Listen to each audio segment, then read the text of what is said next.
Mother turned to shut the door quickly. Has it been fed? Binot asked. Yes. It's quite complacent at the moment. Much like you, Binot. She smiled gently, and he felt like he always did when she gave him her full attention. Like he could conquer anything or anyone in the entire galaxy.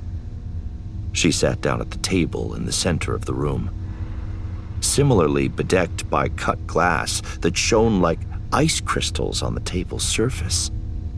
She did not ask Binot to sit. He was glad of it. He preferred not to feel too comfortable. There was work to be done.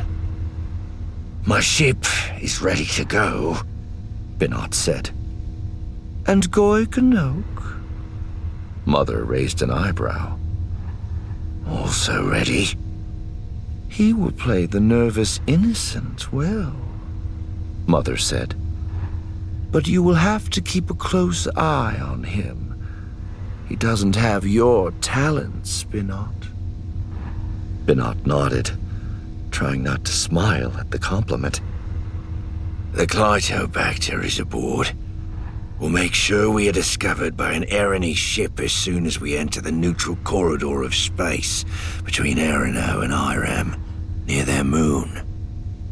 He had helped put the large, liquid-filled storage cylinders into the hidden compartments of the ship. Anyone searching superficially wouldn't find them. Anyone looking for a reason to reignite a war would. Excellent. She tented her long, slender fingers. A golden bangle slipped down her wrist, disappearing under her sleeve.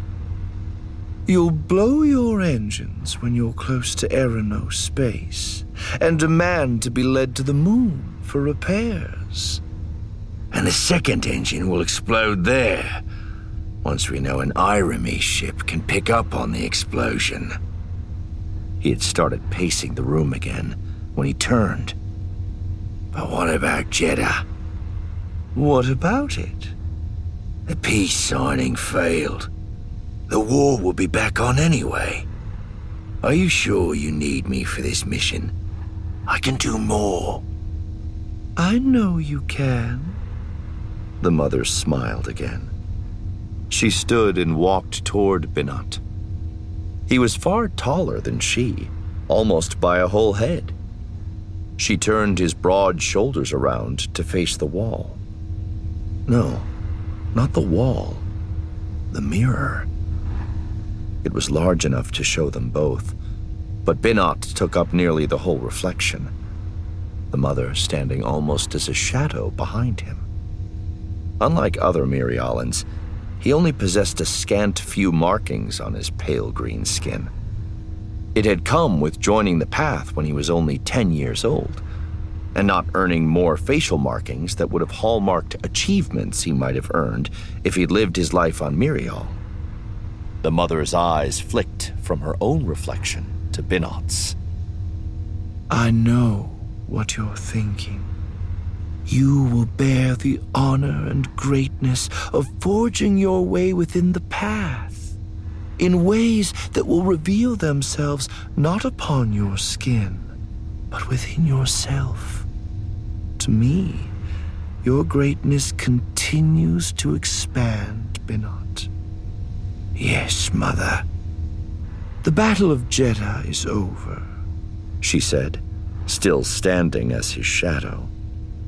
The Herald has seen to the ruin of the Jedi statue outside Jedha that has marred that landscape since time out of mind.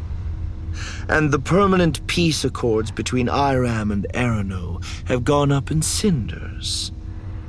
Her hands stiffened against Binot's shoulders. Something about Jedha bothered her.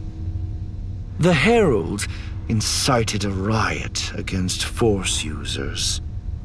Was that not the plan? Binot asked. The mother hesitated. She released Binot's shoulders and began to walk around him slowly as he stood still, frozen.